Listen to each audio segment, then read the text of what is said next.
할렐루야. 네. 자, 오늘은 계속해서 우리 제자도에 대한 말씀을 나누고자 합니다. 우리에게 이 돈, 물질, 이런 욕심, 이런 것들이 우리 크리스천들에게 얼마나 참 올무가 되는지 우린 다 잘 알고 있습니다. 그런데 잘 알고는 있지만 또한 이런 것들을 잘 지키지 못하는 것도 한 사실입니다. 이 돈에 대한 욕심, 또한 물질에 대한 욕심, 참 가장 버리기 힘든 그러한 욕심 중 하나일 것입니다. 그래서 성경에도 이 욕심에 대한, 이 탐심에 대한 그러한 말씀들이 많이 나오는데, 여기 보면은 제자가 된다는 것, 우리가 예수님의 제자가 된, 예수님을 따른다는 것은 예수님과 어떠한 관계를 맺고 난 후에는 그 다음에 모든 다른 관계들이 다 이렇게 바뀌어져야 된다는 것입니다. 다 변화가 되어야 됩니다. 내가 우리 부모와 맺는 그 관계라든가, 내가 자녀들과 맺는 관계, 내 친구들과 맺는 관계, 모든 것이 다 변화가 되어야 됩니다. 바뀌어야 됩니다.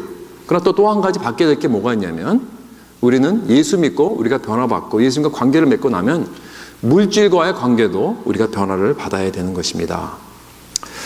그래서 여기 본문에 그 15절에 보면 예수님은 제자들에게 주의를 주십니다. 삼가 모든 탐심을 물리치라 그랬습니다.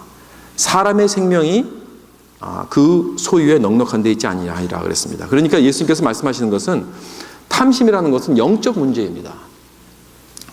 탐심은 영적인 암입니다. 이것은 꼭 돈 많은 사람들에게만 해당되는 그런 말이 아닙니다. 아브라함도 다윗도 부자였지만 탐심의 병은 없었습니다.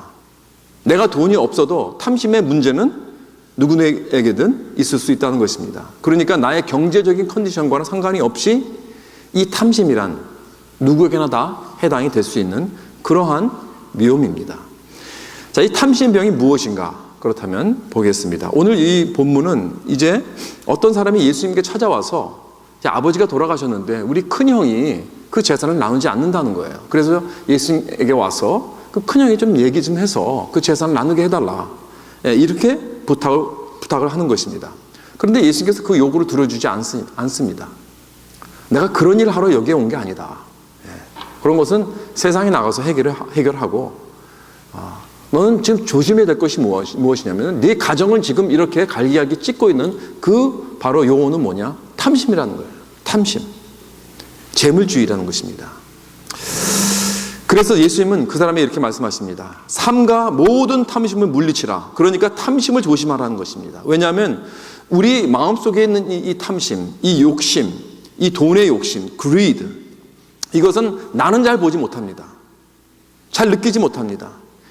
욕심이 많은 사람들은 자기가 욕심이 많다고 절대 생각하지 않습니다. 다른 사람들은 다 보지만 본인은 잘 보지 못합니다. 이게 바로 탐심이에요. 돈이든 물질이든 무엇이든지 절대로 나는 인정 안 합니다. 탐심이란 바로 그런 거죠. 그래서 참 이렇게 찾아내기가 힘듭니다.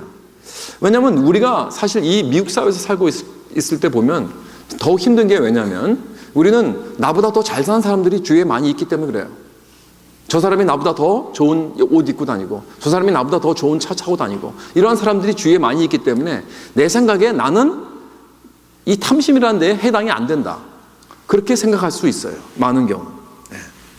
그리고 내가 그것을 잘 느끼지 못합니다. 그리고 내가 아무리 이 참 역사상 가장 이 부유한 이 미국 땅에 우리가 살지만 내가 맨날 벌어도 늘 모자라다고 생각을 하는 거예요. 난 그렇게 느끼기 때문에 이 미국에 사는 우리들, 이 사회에 사는 우리들은 더욱더 이 탐심이란 사실 다른 사람의 이야기지 나는 아닐 것이다, 그렇게 많은 경우 생각을 합니다. 그런데 예수님은 우리 모두에게 삼가하라고 합니다. 삼가하라, 조심하라, watch, be careful, 이거죠. 이 삼가라는 말은 무슨 뜻이냐면 내 자신을 돌아보라는 말입니다. 나는 아니야, 나는 거기에 해당 안 돼, 다른 사람 이야기지, 그거는 저 베벌리 힐스 사는 사람들 이야기지 우리들은 아니야, 우리같이 평민들이 무슨 탐심이 있어, 나는 아닐 거야 라고 생각하는 것은 조심하지 않는 것입니다. 조심하라, 삼가, 이것은 뭐냐면 나도 혹시 그런 게 아닐까, 나도 탐심에 이 병이 들어있지 않는가, 나도 그럴 수 있겠지, 내가 아무리 돈이 없다 할지라도 나도 없는 사람이 있는 사람 것을 탐심하는 그러한 마음이 마음속에 도사리고 있겠지 하면서 내 자신을 질문하라는 거예요. 내 자신을 퀘스천하라는 것입니다. 그러니까 이 부분에 있어서는, 이런 재물과 이 돈과 이런 탐심에 있어서는 절대 내 가드를 내려놓지 말라는 거예요. 거기엔 정말 시큐리티 가드를 지켜놓고 있으란 말입니다. 여러분, 시큐리티 가드는 뭘 하죠? 항상 두리번 지킵니다. 그러다가 무슨 인기척만 나면 얼른 그곳에 달려갑니다. 그리고 플래시를 들여야 됩니다. 그렇죠?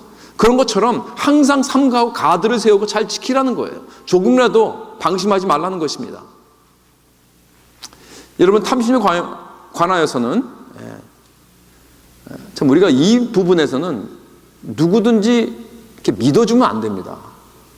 이게 참 위험한 거예요. 우리가 사람을 믿는다는 거 뭐 좋은 것인데, 제 생각에는 이 탐심에 관해서 예수님께서 조심하란 말은 뭐냐면 아무도 믿지 말라는 거예요. 왜냐하면 모두가 다 이 탐심에 올무해 있기 때문에 그렇습니다. 탐심 없는 사람이 없기 때문에 그렇습니다. 여러분, 돈과 재물에 우리는 다 약합니다. 누구든지. 여러분, 목사들도 돈과 재물에 약하지 않을 것 같아요? 그렇지 않습니다. 목사들도 재물 좋아하고 돈 좋아해요. 똑같습니다.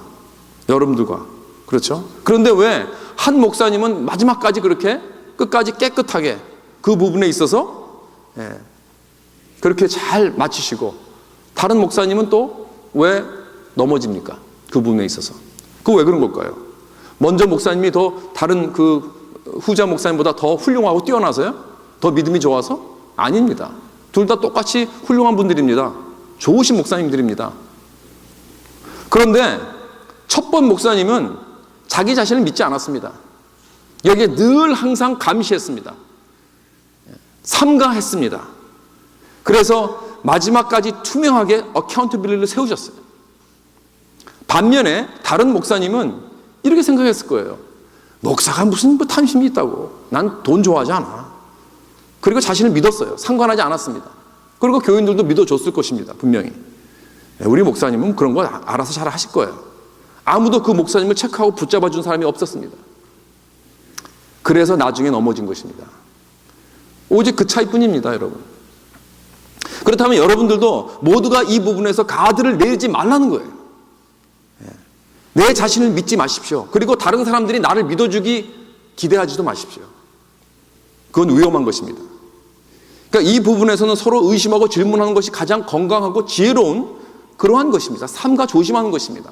그러나 우리 한국 사람들 문화에서는 이게 쉽지 않죠. 그거 안 믿어주면 완전히 사이가 어떻게 되죠? 그러니까 우리가 정말 의형제 맺고 뭐 너무나 뭐 좋은 친구고 좋은 뭐 형제자매들도 같이 동업하면서 다 우리 믿고 하자 해가지고 어떻게 됩니까, 나중에? 서로 원수지연 맺고 끝나잖아요, 많은 경우. 왜 그렇습니까? 우리 가드를 내려서 그렇습니다. 여러분, 참 이 부분에서 내 자신에게 자꾸 질문해야 됩니다. 정말 그만큼 내가 필요한가? 내가 꼭 그렇게 돈을 더 많이 벌어야 되는가? 내가 좀 더 심플하게 살면 안 될까? 좀 더 내가 남에게 관대하면 안 될까? 이렇게 자꾸 내 자신을 의심하고 질문하여서 항상 탐심을 조심하는 그러한 지혜로운 제자가 되시길 주님의 이름으로 축원합니다. 그럼 두 번째로 이 탐심이 무엇인가? 이건 뭐 너무나 다 잘 아는 질문이죠. 탐심이란 무엇이냐면 내 마음의 가장 중심이 자리 잡고 있는 것이 뭐냐면 물질과 돈입니다. 그렇게 될 때 그런 컨디션, 누구나 다 어느 정도는 이 물질주의 삶을, 그리고 이 탐심이 내 마음속에 어느 정도 누구나 다 자리는 잡고 있는 것 같아요. 근데 좀 애매한 것이 있습니다. 어디까지입니까? 어디까지? 어디까지가 탐심이고 어디까지가 오케이인가? 많은 경우 우리 한국 사람들은 좀 이렇게 말하는 것 같아요. 우리 자녀들 특히 얘기할 때 얘는 애가 좀 욕심이 없어서 문제예요. 그래가지고 오히려 탐심이 없는 게 오히려 나쁜 것 같이 얘기를 하는 그런 경우가 있어요. 그래서 우리 참 한인 문화는 이 탐심 있고 욕심 있고 돈에 욕심, 이걸 오히려 이렇게 권장하고 좋게 생각을 합니다. 참 그러니까 굉장히 좀 힘들어. 어쩌면 여러분이 도대체 왜 목사님이 저걸 갖고 이상하게 얘기를 하나. 성경 말씀드리는 겁니다. 그렇죠? 성경 말씀. 왜냐하면 우리 모두가 다 그러한 마음이 있기 때문에. 지금 여기 13절부터 21절까지 보면 어리석은 부자의 비유에 말씀하시면서 부자의 탐심을 보여주고 계십니다. 그러니까 이 부자가 탐심을 가지고 자기가 벌어 그 많은 곡식을 보면서 만족하고 과시하면서 그 부자들의 물질주의, 그럼 너무나 명확합니다. 우리 모두가 다 정말 아는 것입니다. 그야말로 뭐 삼척 동자가 다 아는, 두말하면 잔소리, 이런 거죠. 네, 모든 이 어리석은 부자는 탐심이 있는 거는 우리가 다 잘 알 수 있죠. 그런데 그 다음에 22절부터 뭐에 대한 말씀을 하고 계십니까? 지금 예수님은 염려에 대한 말씀을 하고 계십니다. 근심 걱정하는, 그렇죠? 무엇을 먹을까, 무엇을 입을까, 근심 걱정하는 사람들. 그런데 왜 지금 예수님은 탐심하는 자, 즉 어리석은 부자의 비유를 말씀하시고 바로 여기에 그 다음에 근심과 염려하는 자에 대한 말씀을 하시는 걸까요? 그 이유는 뭘까요? 그건 왜냐하면 내가 돈에 대해서 근심하고 내 삶에 대해서 걱정하고 무엇을 먹을까, 무엇을 입을까 염려하고 있다면 나도 역시 비록 가난하지만 이 탐심에 문제가 있다는 것입니다.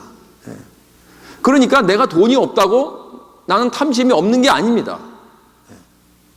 나도 탐욕의 올무에 있다는 것을 보여주기 위한 것입니다. 가난한 자들도, 무엇을 먹을지 무엇을 입을지 모르는 그러한 가난한 사람들도 이 탐심에 문제가 있다. 그러니까 탐심이라는 것이 돈 많은 사람들에게만 해당되는 게 아니라는 거예요. 여러분, 내가 왜 염려합니까? 없으니까 염려한 거 아닙니까? 재물이 많아도 탐욕하게 되고 재물이 없어도 탐욕하게 됩니다. 근데 여기 15절에 보면 예수님께서 삼가 모든 탐심을 물리치라고 그랬습니다. 모든 탐심. All kinds of greed 그랬어요. All kinds of greed. 여러 가지 탐심이 있다는 거예요. 아니, 탐심도 뭐 여러 가지가 있나요? 가지각색. 그럼 어떤 탐심들이 있을까? 여기 예수님께서 까마귀와 백합화를 한번 생각해 보라고 합니다. 그러면서 까마귀와 백합화의 비유를 주십니다.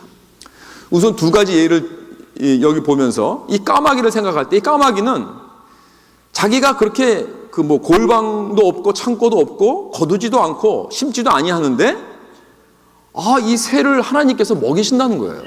그렇죠?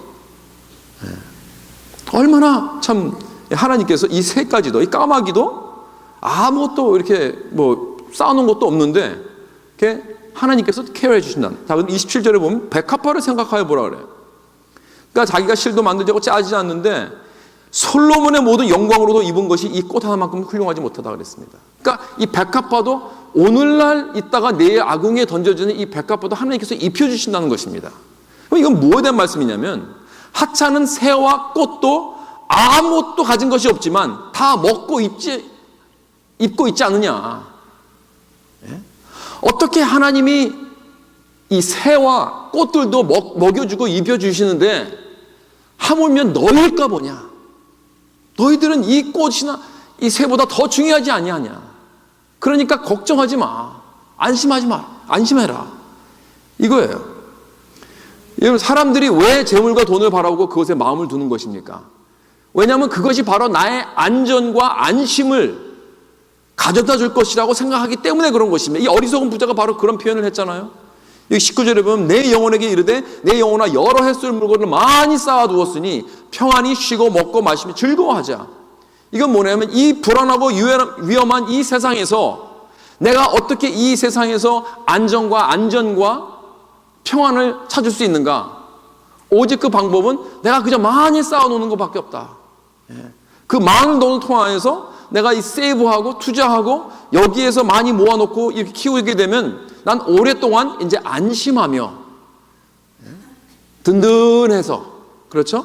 어떤 나의 peace of mind를 나는 가질 수 있을 것이다. 이 재물을 통하여서. 이런 멘탈입니다. 이런 철학입니다. 바로 이것을 예수님께서 포인트 하시는 겁니다. 재물에 대한 우리의 탐심이 우리의 안정감과 평안과 연결이 되어 있다는 거예요. 직접적으로. 너희들은 지금 돈으로 인생의 모든 위로와 안정과 안도감을 찾고 있다. 이것이 바로 어리석은 부자의 비유 생각이고 근심 걱정하는 많은 가난한 사람들의 생각이라는 것입니다. 여러분, 이 어리석은 부자의 비유의 요점이 무엇입니까? 결국은 그 사람은 이 거짓말에 속고 있다는 거예요. He's living a lie. 이 모든 것이 거짓말이다. 돈으로 내 인생을 보장을 받을 수 없다. 오직 하나님만이 내 인생을 보장시켜 주실 것이다. 믿습니까? 이것을 지금 말하고 있는 거 아닙니까? 예수님께서. 아니, 까마귀도 먹여주시고 이 백합복도 입혀주시는 하나님께서 하물며 너희들의 인생을 보장시켜 주지 않을 것인가? 그런데 말입니다. 이 참 어리석은 부자의 이야기를 보면 참 아이러니한 게 뭐냐면, 이가 이 재물을 갖다 자기가 컨트롤하려고 그러고 자기가 가지려고 그랬어요. 그렇죠? 자기가 많이 소유하면 자기의 그 소유권을, 나 인생의 소유권을 자기가 가지고 있겠다고 생각했는데 그게 아니에요. 그러면 그럴수록 오히려 이 어리석은 부자는 재물의 소유를 당합니다. 자기가 가진 게 아니고 오히려 자기가 소유권을 빼앗겼죠. 이 세상에 자기의 인생이 자기가 컨트롤할 수 있는 줄 알았는데 아니야. 자기 컨트롤 당하고 있습니다, 지금. 그러니까 나중에 알게 된 게 뭐냐면, 죽기 전에 알게 된 게 뭐냐면, 내가 갖고 있는 건 아무것도 없구나. 왜냐하면 하나님께서 바로 그 생각을 했을 때, 내가 이제 많은 걸 쌓아놓으니까 내가 이제 영원히 내가 좀 오랫동안 많이 내가 정말 안심하면서 살 수 있겠다라고 생각할 때, 그때 그날 밤에 그 영혼을 찾겠다 그랬습니다. 그러고 나서 깨달은 게 뭐냐면 자기 돈도 아니고 자기 재물도 아니었다는 거예요. 이 모든 게 다 론으로 내가 살고 있었구나, 소유하고 있었구나. 그걸 깨달았어요. 언제요? 죽고 나서 깨달은 거예요. 그러니까 얼마나 비참합니까? 제일 비참한 사람이죠. 이 사실을 죽기 전에 깨닫는 자가 복이 있는 것이죠. 빨리 깨달으면 깨달을수록 더욱 복이 있는 것입니다. 왜냐하면 그것처럼 불행한 것이 없잖아요. 자기 것도 아닌데 자기 거인 모양 알고 있다가 살고 있다가 나중에 다 빼앗기는 거. 이게 얼마나 비참합니까? 여러분 한번 이 질문을 자신에게 해보신 적 있습니까? 왜 나는 이 물질에 관해서는 관대하지 못하는가? 물론 그래도 나는 남에 비해서는 그래도 관대한 것 같아 라고 생각하시는 분이 아마 많이 계실지 모르겠습니다. 누구누구에 비하면 나는 그래도 관대한 편이야. 그러나 하나님 관점에서 보면 그렇지 않은 경우가 너무 많아요. 하나님께서 보실 때에는 나는 그렇지 않습니다. 절대로. 그래서 하나님께서 아마 나에게도 그렇게 말씀하실 것 같아요. 야 상룡아, 내가 너에게 맡겨준 그 많은 재물, 그 많은 돈, 넌 왜 그렇게 인색하냐? 우리 와이프가 지금 뒤에서 웃고 있어요. 무슨 많은 돈이 어디 있어? 난 왜 이렇게 인색하다고 생각해 본 적이 없는데, 근데 하나님 생각엔 그런 거예요. 그렇죠? 그러니까 왜냐하면 난 다른 사람에게 비교해서 그런 거예요. 그러나 하나님 보시기에는 넌 참 인색한 놈이다. 도대체 왜 그러느냐? 그거 왜 그럴까요?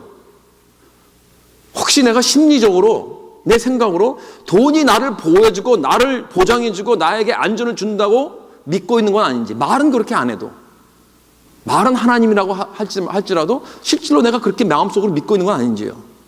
사실 우리는 이 모든 게 다 이걸 알아요. 돈이 우리에게 가져다 줄 수 있는 건 없다는 거야. 그렇죠? 뭐 이런 노래도 있잖아요. Money can buy you love. 그 비틀즈가 불렀죠. 그렇죠? 사랑이, 돈이 사랑을 살 수 없다. 살 수 없다. 뭐 이런 노래들도 많이 있고요. 우리는 세상 사람도 다 아는 얘기예요. 그런데 다 아는데 이상하게 돈 앞에서는 우리는 약해집니다. 마치 로드 오브 더 링스에서 그 반지가 딱 앞에 있으면 그냥 그걸 갖고 싶어가지고 그냥 어쩔 줄을 모르는 그런 것 같이, 이상하게 우리의 탐심과 그 돈이 앞에 있으면 자꾸 이렇게 끌려요. 그게 알면서도 그것이 나에게는 탐심으로 변할 수 있다는 것을 알면서도. 옛날에 이런 일이 있었어요. 어떤 한국분이 그 스토어를 운영하다가 로또에 당첨이 돼가지고 $10 밀리언 이제 타게 됐습니다. 근데 갑자기 이 돈이 없던 사람이 갑자기 이렇게 돈이 많이 생기니까 어떻게 돼요? 그 가정에서 불화가 납니다. 형제들끼리. 좀 이상하죠? 갑자기 돈이 이렇게 많이 생기면 이렇게 사이가 도와지는 게 아니라 오히려 불화가 납니다. 그래가지고 나중에 참 사이가 나빠져가지고 그 친구한테 그렇게 고백을 했다는 거예요, 그분이. 나 이거 어떻게 하다가 이걸 당첨돼가지고 이렇게 그냥 가족끼리 이렇게 사이가 나빠지는데 차라리 안 탔으면 좋겠다. 이런 말을 이렇게 했더니 그 친구가, 야, 나도 그런 후회 한번 해봤으면 좋겠다. 그런 거예요. 그러니까 알면서도 그 돈 때문에 가정도 막 파손되고 그렇게 막 후회를 하고 그러는데도 그래도 그렇게 그게 부러운 거예요. 그러니까 이게 인간이 모두가 이렇게 돈에 약합니다. 돈이 사람을 망치게 한다는 거예요. 알면서도 그래도 한번 돈을 많이 쥐어봤으면 좋겠다고 하는. 물론 돈이 많이 있으면 좋죠. 편하고 좋은 점 많이 있잖아요. 우리 인생이 참 편해집니다. 또 좋은 일도 많이 할 수 있습니다. 그렇잖아요? 그러나 인생의 가장 큰 어려움은 아무리 돈이 많아도 해결할 수 없습니다. 돈으로 해결할 수 없습니다. 그렇죠? 우리의 죽음을 어떻게 돈으로 해결할 수 있겠습니까? 우리의 병을 어떻게 돈으로 해결할 수 있겠습니까? 부서진 관계 돈으로 해결 안 됩니다. 그러니까 오히려 돈이 더 많으면 문제가 많이 생기는 경우가 많이 있는데도 불구하고, 그런데 이렇게 사람들은 돈이 안정감을 줄 것이라는 거짓말을 믿는 거예요. 백합화를 보면 솔로몬의 영광을 생각하게 합니다. 즉 돈으로 인간의 영광, 즉 아름다움과 인기와 사람들의 인정을 누린 것을 말하고 있어요.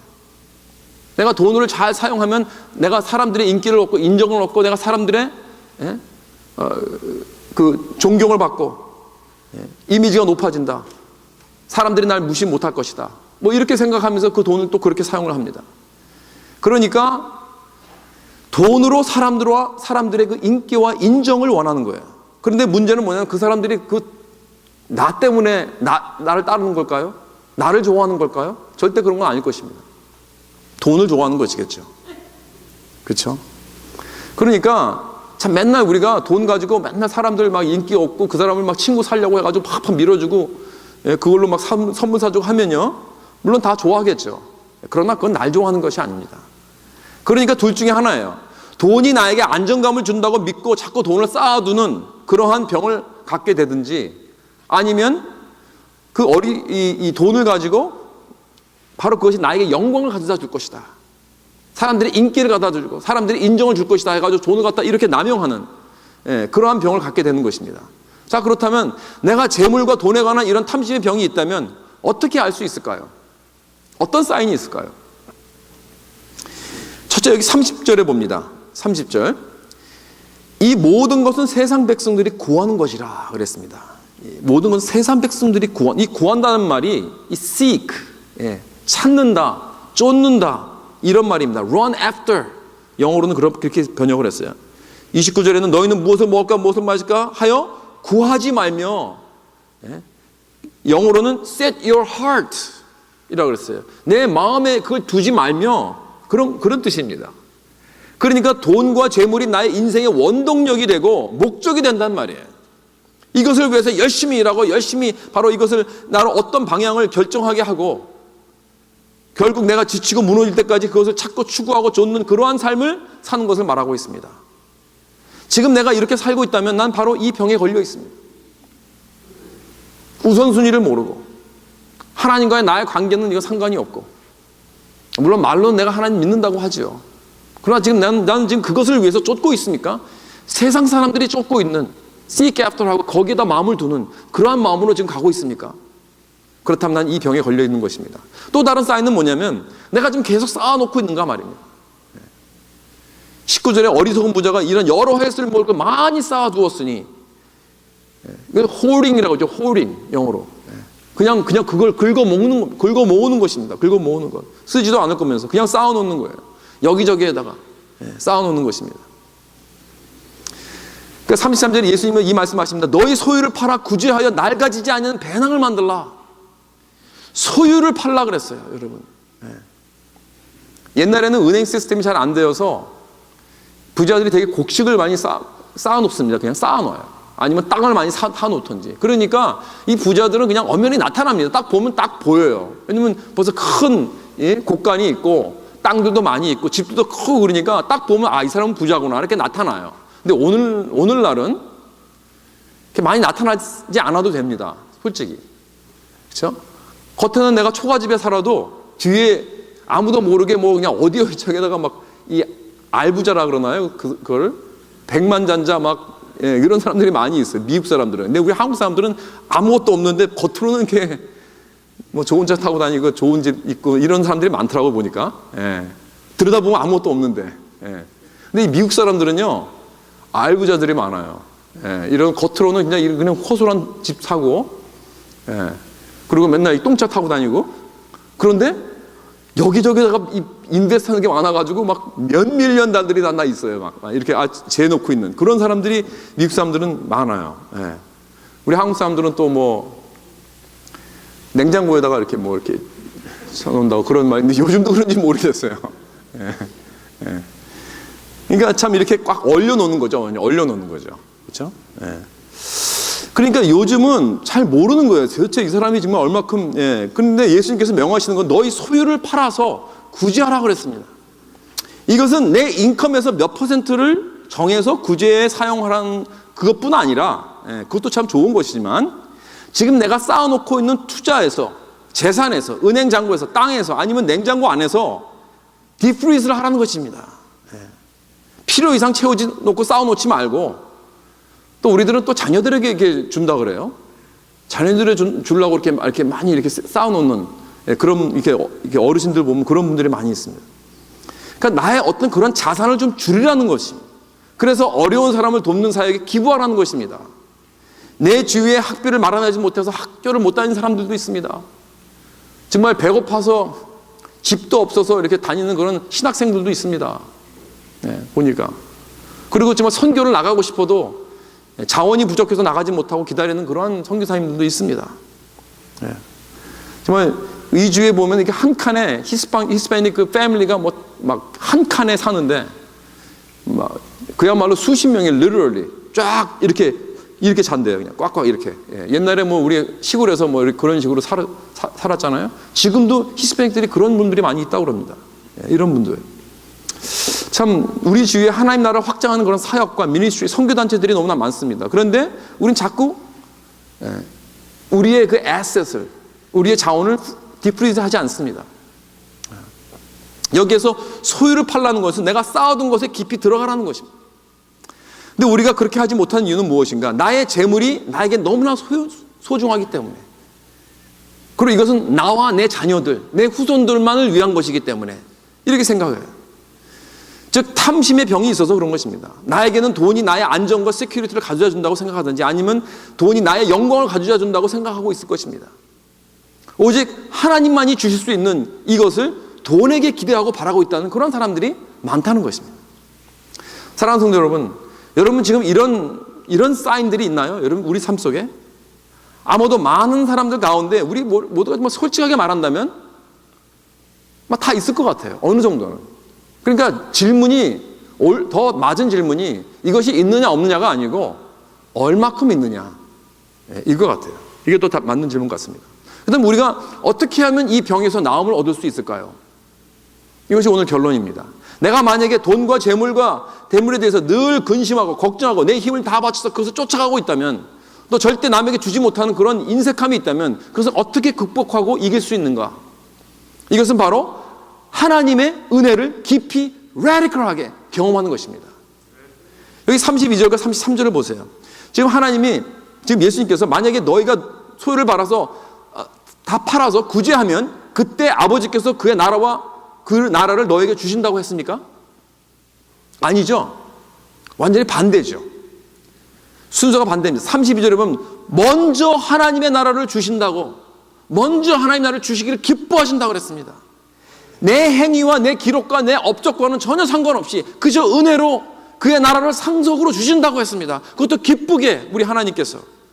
오직 그것을 내가 알고 깨달을 때 나는 내가 가지고 있는 지금 이 세상적 재물과 돈을 거기에 대해서 난 자유롭게 생각하게 된다는 거죠. 그렇게 자유롭게 하고 내 소유를 팔아서 라디컬하게 사람들에게 나눠줄 수 있다는 거예요. 바로 그 포인트입니다. 21절에 보면 예수님께서 다르게 이 포인트를 말씀하십니다.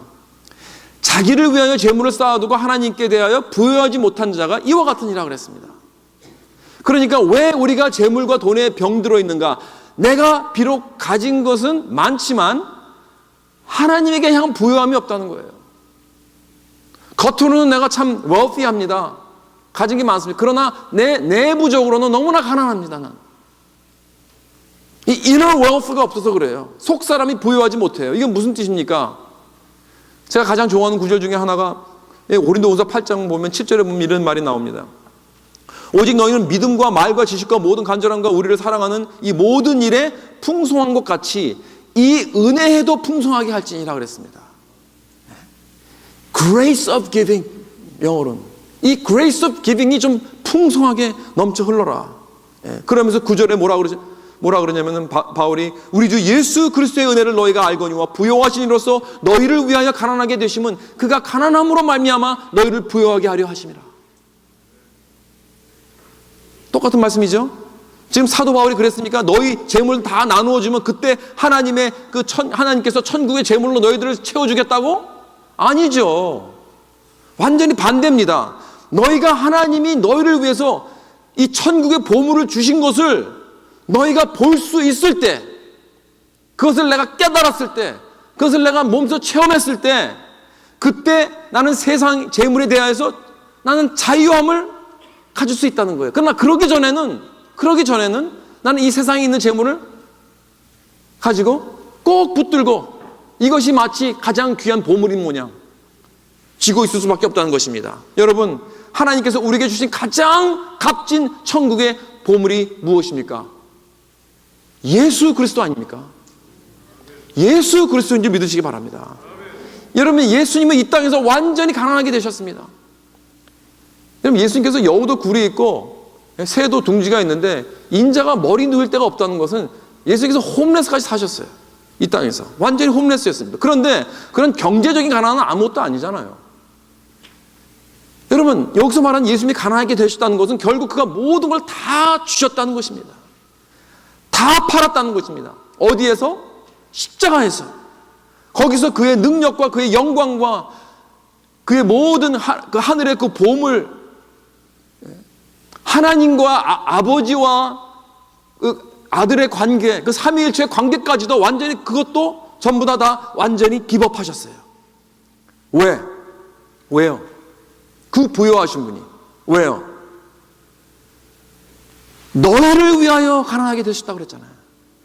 너희를 위하여, 우리를 위하여, 우리 죄를 대속하고 우리를 속량하시기 위하여 다 팔고 다 버리고 다 기법하셨습니다. 그 십자가에서 literally 그냥 그대로 완전히 빨개 벗고 거기서 십자가에서 못 박히고 피 한 방울도 남기지 않으시고 다 쏟으셨습니다. 그렇기 때문에 하나님은 우리를 향하여 뭐라고 그러셨습니까? 너희는 택하신 족속이요 왕 같은 제사장들이요 거룩한 나라요 그의 소유가 된 백성이니 그랬습니다. 여기서 그 소유란 말은 헬라어로 treasure입니다. treasure. 하나님의 보물. 다시 한번 번역해 보면 너희는 택하신 족속이요 왕 같은 제사장들이요 거룩한 나라요 그의 보물이 된 백성이니. 할렐루야. 여러분, 지금 언더스탠 하십니까 도대체? 여러분, 하나님 모든 걸 다 팔고 여러분을 사셨어요. 그래서 너희는 나의 놀라운 treasure possession이 돼. 이 하나님의 그 값진 보배스러운 보물이 되기 위하여. 그러면 너희는 나의 보물이다. 이제는 예수 그리스도가 우리를 위해서 가난하게 되셨기 때문에 우리는 이제 하나님의 보배가 된 줄 믿으시기 바랍니다. 이 놀라운 사실을 내가 안다면, 여러분, 하나님이 얼마나 나를 사랑하시고 존귀하게 여기시고 나를 위해서 이 모든 걸 다 버리시고 보배로 여기시는지 내가 안다면 나는 하나님을 향해 부유하게 될 줄 믿습니다. 내가 가지고 있는 돈, 여러분, 그건 그냥 돈입니다. Nothing more, nothing less. 돈이 돈이죠. 뭡니까? 재물은 재물입니다. That's it. 어떻게 돈과 재물이 나의 미래를 개런티해 줍니까? 어떻게 돈과 재물이 나에게 안정감을 주고 평안감을 줄 수 있습니까? 그건 돈이에요. 그냥 재물입니다. 오직 나에게 미래를 개런티해 주고 안정과 평안을 주실 분은 예수 그리스도밖에 없다는 것을 우리는 확신합니다. 사랑하는 성도 여러분, 나의 세상적인 돈과 재물을 그대로 볼 수 있는 오직 방법은 예수 그리스도를 그대로 바라봐야 합니다. 그분이 누구시고 어떠한 믿음을 하셨는가. 그를 볼 수 있기 전에는 진짜 보배가 뭔지 몰라서 이 돈과 재물에다가 우리는 우리의 마음을 주고 있다는 거예요. 그럴 수밖에 없습니다. 그렇기 때문에 사랑하는 성도 여러분, 이 은혜를 깨달으십시오. 주 예수보다 더 귀한 분은 없네. 그렇습니까? 우리 찬송을 하죠. 그러나 그 입술로만 찬송하지 마십시다. 이 찬송의 고백이 나의 진정한 마음의 고백이 될 수 있기를 주 예수 그리스도 이름으로 축원합니다. 오직 이럴 때 이 돈과 재물의 병, 이 탐심의 병에서 나는 자유가 되고 치유가 되고 회복이 되어서 하나님 앞에서 부유하고 내 주위 사람들한테 부요한 그러한 주님의 제자가 될 줄 믿고 그렇게 되시길 주님의 예수 그리스도 이름으로 축원합니다.